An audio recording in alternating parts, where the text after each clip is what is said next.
बंगाल में ना हिंदू खतरे में है, ना मुस्लिम खतरे में है, ना सिख खतरे में है, ना ईसाई खतरे में है। अगर बंगाल में कोई खतरे में है तो फर्जी हिंदुओं के ठेकेदार यानी भारतीय जुमला पार्टी वो बंगाल के अंदर खतरे में है, उसका वर्चस्व खतरे में है। बंगाल को लेकर कितना झूठ फैलाया जा रहा था कि यहाँ लोगों को मारा जा रहा है, पीटा जा रहा है, यहाँ ये हो रहा है, वहां ये हो रहा है।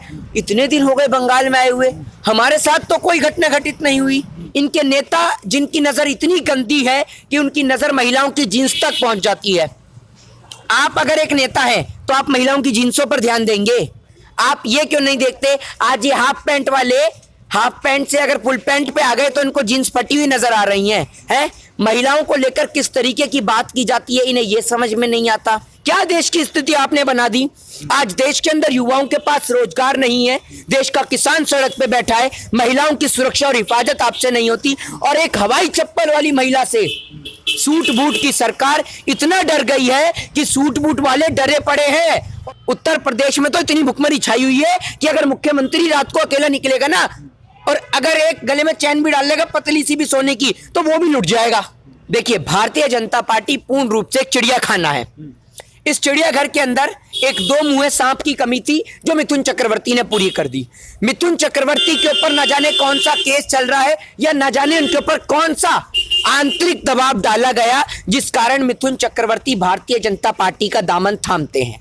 भारतीय जनता पार्टी की आइडियोलॉजी ठीक तरीके से साफ है। पहले ये लोगों को मुसीबत में डालते हैं और फिर उसी मुसीबत का हल देते हैं। तो मिथुन चक्रवर्ती आपने देखा, चिड़ियाखाने में कोई कहता है कि गधा भी हमें प्रेरणा देता है, नाम लेने की जरूरत नहीं। ये प्रधानमंत्री जी अपने भाषण के दौरान कहते हैं कि गधा भी हमें प्रेरणा देता है और मैं खुद गधे से प्रेरणा लेता हूं। क्या चिड़ियाघर खोल रखा है कि कोई सांप है, कोई गधा है, कोई आपने देखा कि किसी तरीके का है, किसी को लोग बंदर कहते हैं, नाम नहीं ले रहा मैं किसी का। नमस्कार दोस्तों, the news guide YouTube channel पर आपका स्वागत है।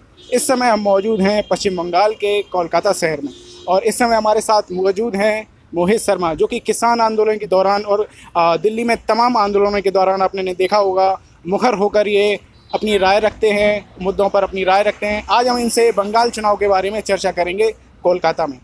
आपको कैसा लग रहा है, अब जब बंगाल में आए क्या माहौल लग रहा है? सबसे पहली बात आपने कही किसानों को लेकर, तो किसानों को लेकर सबसे पहले दो बातें पढ़ना चाहूंगा कि खून से लिखा इतिहास स्याही से नहीं मिटने देंगे, कि खून से लिखा इतिहास स्याही से नहीं मिटने देंगे। बेच दिए होंगे तूने जहाज और रेल, पर खेत नहीं बिकने देंगे।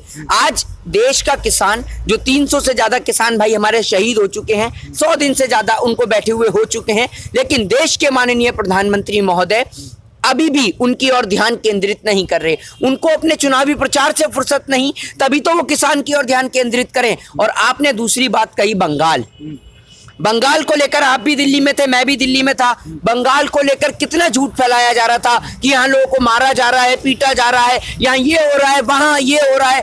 इतने दिन हो गए बंगाल में आए हुए, हमारे साथ तो कोई घटना घटित नहीं हुई। कहा कि यहाँ पर जय श्री राम के नारे नहीं लगाने दिए जाते। आप सड़क पे खड़े, रोड पर खड़े हैं, इतने सारे लोग आ रहे हैं, जा रहे हैं, पीछे भी खड़े हैं, लगाइए जय श्री राम, कौन मना करता है? लेकिन यहाँ पर जय श्री राम के साथ में जय सिया राम का नारा लगाया जाता है। यहाँ पर जिस तरीके से राम को पूजा जाता है, ठीक उसी प्रकार सीता को भी पूजा जाता है, क्योंकि योगी सरकार के राज में, मोदी सरकार के राज में और बीजेपी के राज में सबसे ज्यादा अगर असुरक्षित कोई है तो वो देश के अंदर महिलाएं हैं। इनके नेता जिनकी नजर इतनी गंदी है कि उनकी नजर महिलाओं की जींस तक पहुंच जाती है। आप अगर एक नेता हैं तो आप महिलाओं की जींसों पर ध्यान देंगे? आप ये क्यों नहीं देखते? आज ये हाफ पैंट वाले हाफ पैंट से अगर फुल पैंट पे आ गए तो इनको जींस फटी हुई नजर आ रही हैं। महिलाओं को लेकर किस तरीके की बात की जाती है, इन्हें यह समझ में नहीं आता। और सबसे बड़ी बात, बाबा ठगेंद्र दास, आपकी तो लीला ही न्यारी है। आपने तो देश के अंदर कहा कि हवाई चप्पल वाले को हवाई यात्रा कराऊंगा, आपने एयरपोर्ट बैग डाले, और आप एक हवाई चप्पल वाली महिला को हराने के लिए आप ये देखिए, एक कोल्हापुरी चप्पल इन सूट बूट वाली सरकार पे पूरी तरीके से भारी पड़ी हुई है। ये सूट बूट वाली सरकार आज बंगाल में डरी पड़ी है। बंगाल में ना हिंदू खतरे में है, ना मुस्लिम खतरे में है, ना सिख खतरे में है, ना ईसाई खतरे में है। अगर बंगाल में कोई खतरे में है तो फर्जी हिंदुओं के ठेकेदार यानी भारतीय जुमला पार्टी वो बंगाल के अंदर खतरे में है, उसका वर्चस्व खतरे में है। पिछली बार पश्चिम बंगाल में भारतीय जनता पार्टी ने 18 सीटें जीती थी लोकसभा के चुनाव में। इस बार आपको नहीं लगता है कि वो सीटें विधानसभा के चुनाव में असर दिखेगा उसका? इस बार तो मुझे लगता है कि यहाँ की जनता 8 सीटें भी नहीं जीतने देगी। 8 तो बहुत बड़ी बात हो गई, 2, 3, 5 सीट नहीं निकलने देगी। यहाँ की जनता में सख्त नाराजगी है। यहाँ के लोगों का कहना है कि हमें अपनी जीवन को जीने का अपनी तरीके से आजादी है। जिस तरीके से देश के अंदर लोगों को अभिव्यक्ति की आजादी है, स्वतंत्रता की आजादी, अपने जीवन शैली को जीने की आजादी है, आप उनसे वो जीवन शैली नहीं छीन सकती। दूसरी बात, जगह जगह जाकर राम के नाम पर वोट मांगना, जगह जगह जाकर हिंदू और मुस्लिम के नाम पर वोट मांगना एक पॉलिटिकल पार्टी को शोभा नहीं देता। अगर आप में दम है, मोदी सरकार अपना दिखाए कि उन्होंने देश के अंदर 7 साल में क्या करा है। 7 साल में सबसे ज्यादा असुरक्षित देश की बहन बेटियां, 7 साल में सबसे ज्यादा बेरोजगारी मोदी सरकार के राज में, 7 साल में सबसे ज्यादा सरकारी संपत्ति बिकने वाले मोदी सरकार, देश के पहले प्रधानमंत्री। 7 साल के अंदर युवाओं से लेकर महिलाओं से लेकर बहन बेटियों तक सबके साथ अत्याचार करने वाली नरेंद्र मोदी की भाजपा सरकार। आज उत्तर प्रदेश का मुख्यमंत्री यहां आके बंगाल के लोगों को समझा रहा है। अरे आप समझाएंगे बंगाल के लोगों को? वो बंगाल जो क्रांतिकारियों की भूमि है, वो बंगाल जहां से रविंद्रनाथ टैगोर, स्वामी विवेकानंद जैसे लोग, जिनकी आइडियोलॉजी को पूरा विश्व फॉलो करता है, देश नहीं विश्व फॉलो करता है। भारत देश के रहने वाले मूल नागरिक जो आज विदेश में रहते हैं, विदेश के भाषणों में स्वामी विवेकानंद का जिक्र करते हैं, रविंद्रनाथ टैगोर का जिक्र करते हैं, और आप इनकी भूमि पे आकर इन्हें सबक सिखा रहे हैं, इन्हें सिखाने की बात कर रहे हैं। अरे आप अगर उत्तर प्रदेश में आपने ध्यान दिया होता, बंगाल चुनाव में प्रचार करने के बजाय अगर आपने उत्तर प्रदेश में ध्यान दिया होता, तो ये उत्तर प्रदेश आज उत्तम प्रदेश बन गया होता। और दाढ़ी वाले ठगेंद्र, आपकी तो लीला ही न्यारी है। आपका तो कहना ही क्या जनाब, आपको तो गंगा साफ करने का काम दिया गया था, आपने बैंक की साफ कर डाला। आज आप देख लीजिए, पूरे 7 साल लाइनों में लगाकर बिता दिए देश की जनता को, कभी नोट निकालने की लाइन में, कभी नोट बदली की लाइन में, कभी जीएसटी की लाइन में, तो कभी किसी चीज की लाइन में। आपने तो पूरे 7 साल लोगों को लाइन में लगाकर बिता दिया, तो आपके ऊपर कैसे देश की जनता यकीन करेगी? और देश के गृह मंत्री हो, प्रधानमंत्री हो, झूठ के नाम पर चुनाव लड़ना बंद करिए। अगर कोई आपके पास रोल मॉडल है, कोई आपके पास प्री प्लान है, तो उसके नाम पर वोट मांगिए। अच्छा, ये बताइए कि जैसे कई सारे जो टीएमसी के नेता हैं वो बीजेपी में शामिल हो रहे हैं, आपको क्या लग रहा है इसका असर नहीं पड़ेगा? देखिए, भारतीय जनता पार्टी पूर्ण रूप से एक चिड़ियाखाना है। इस चिड़ियाघर के अंदर एक 2 मुंहे सांप की कमी थी, जो मिथुन चक्रवर्ती ने पूरी कर दी। मिथुन चक्रवर्ती के ऊपर न जाने कौन सा केस चल रहा है, या न जाने उनके ऊपर कौन सा आंतरिक दबाव डाला गया, जिस कारण मिथुन चक्रवर्ती भारतीय जनता पार्टी का दामन थामते हैं। भारतीय जनता पार्टी की आइडियोलॉजी ठीक तरीके से साफ है। पहले ये लोगों को मुसीबत में डालते हैं और फिर उसी मुसीबत का हल देते हैं। तो मिथुन चक्रवर्ती, आपने देखा चिड़ियाखाने में कोई कहता है कि गधा भी हमें प्रेरणा देता है, नाम लेने की जरूरत नहीं। ये प्रधानमंत्री जी अपने भाषण के दौरान कहते हैं कि गधा भी हमें प्रेरणा देता है, और मैं खुद गधे से प्रेरणा लेता हूं। क्या चिड़ियाघर खोल रखा है कि कोई सांप है, कोई गधा है, कोई आपने देखा कि किसी तरीके का है, किसी को लोग बंदर कहते हैं, नाम नहीं ले रहा मैं किसी का, लेकिन आप फिर भी समझ रहे हैं क्या चिड़ियाघर खोलना है आपको? है, चिड़ियाघर बंद करा दीजिए। अगर आपको अपने बच्चों को चिड़ियाघर दिखाने लेकर जाना है, तो उनको चिड़ियाघर मत लेके जाइए। भारतीय जनता पार्टी के नेताओं के लाइन से लगे पोस्टर को एक बार दिखा दीजिए और 1 बाय 1 इनकी काउंटिंग करा दीजिए, आपको चिड़ियाघर ले जाने का काम पूरा हो जाएगा। घर में बैठे बैठे आपको चिड़ियाघर के दर्शन हो जाएंगे। क्या देश की स्थिति आपने बना दी?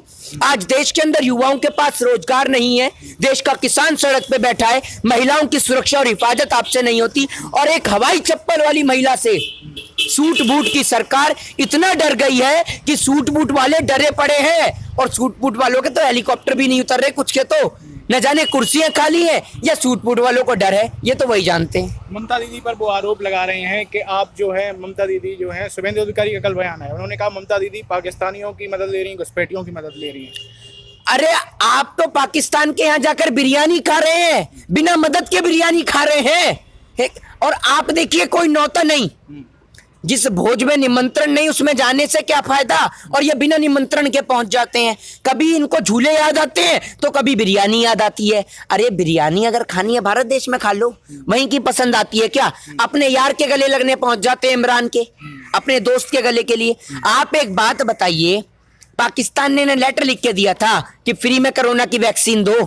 आप तो फ्री में कोरोना की वैक्सीन वहां पाकिस्तान में बांट रहे हैं। अपने देश के लोगों को परेशान करने के लिए आप कुछ भी कर सकते हैं। अरे हमें तो किसी और मुल्क की जरूरत नहीं। देश को बर्बाद करने के लिए गाड़ी वाला ठगेंद्र ही काफी है। अमेरिका और चाइना से तो जब लड़ेंगे जब देश के गद्दार नेताओं से लड़ा जाएगा। ये वो ऐसे गद्दार हैं जो पाकिस्तान हमारे देश के सिपाहियों को, हमारे देश के नौजवानों को, हमारे देश के सैनिकों को गोली मारता है, हमारे देश की बहन बेटियों को विधवा बनाता है। ये उसी के यहां जाकर बिरयानी खाते हैं और इसी के देश के लोगों को फ्री में वैक्सीन बांटते हैं। क्यों आखिर? ये मोदी जी का एक प्रश्न ये भी है कि ममता दीदी ने पश्चिम बंगाल में विकास नहीं कराया, इंडस्ट्री नहीं लगने दी, इस वजह से युवाओं को रोजगार नहीं मिल रहा है। आपका तो विकास ही लाजवाब है। आपने तो विकास की आड़ में देश में कुछ छोड़ा ही नहीं है। रेल ले लो, BSNL ले लो, एयर इंडिया ले लो, MTNL ले लो। जैसे सेल लगती है ना 30 रुपए, 50 रुपए, 100 रुपए, इन्होंने ऐसी सेल लगा दी देश की सरकारी कंपनियों को नीलाम करने की। सारा कुछ देश में बेच दिया। आपका विकास कहां है? आपका विकास क्या पाकिस्तान पहुंच गया या आपका विकास चाइना में पहुंच गया? कहां है आपका विकास? आपके विकास को देखने के चक्कर में महिलाएं, देश के अंदर इतने सारे विकास पैदा हो गए, लेकिन आपका तो विकास ही नजर नहीं आ रहा। कहीं लापता है क्या आपका विकास? उसकी गुमशुदा की तलाश के पोस्टर लगवाएं या FIR दर्ज कराएं आपके विकास की। कहां है आपका विकास और कैसा विकास? योगी आदित्यनाथ दिखा तो रहे हैं, आके बता रहे हैं कि हम यूपी जैसा विकास करेंगे। रैलियों में कह रहे हैं। हाथ जोड़ लें भाई, यूपी जैसा विकास आप करेंगे। दिमाग आपका सही है नहीं? यूपी में महिलाएं 6 बजे के बाद सड़क पे नहीं निकल सकती हैं, और वो उत्तर प्रदेश के मुख्यमंत्री बिना सिक्योरिटी के खुद ही निकल के दिखा दे। उत्तर प्रदेश में तो इतनी भुखमरी छाई हुई है कि अगर मुख्यमंत्री रात को अकेला निकलेगा ना, और अगर एक गले में चैन भी डाल लेगा पतली सी भी सोने की, तो वो भी लुट जाएगा। और आप कह रहे हैं कि उत्तर प्रदेश का रोल मॉडल लेके आएंगे। वहां जहां महिलाओं के साथ बलात्कार होते हैं वो रोल मॉडल लेके आएंगे, या फिर वहां लेके जाएंगे जहां की सड़कें सही नहीं है, जहां युवाओं को रोजगार नहीं है, जहां पर शौचालय ऐसे हैं कि अगर देश की गरीब जनता के पास 5 रुपए ना हो तो बेचारे शौचालय में भी नहीं बैठ सकता।